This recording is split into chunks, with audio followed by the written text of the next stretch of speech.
আছি, তৃণমূলে থাকবো, তৃণমূলেরই সদস্য।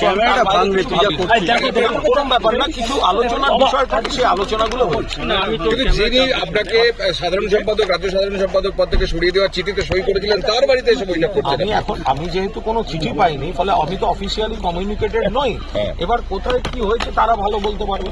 স্টার ক্যাম্পেনার হিসেবে আবার প্রচারে নামবেন? আমাকে দল যেখানে প্রচারে পাঠাবে, যদি কোনো অ্যাসাইনমেন্ট থাকে, আমি তো ইতিমধ্যে গতকাল থেকে আজকেও কয়েকটা অনুরোধ পেয়েছি কয়েকটা জায়গায় যাওয়ার। আমি সময় সুযোগ সেগুলো হলে আমি দলের কর্মী বক্তা হিসেবে আমি কেন যাবো?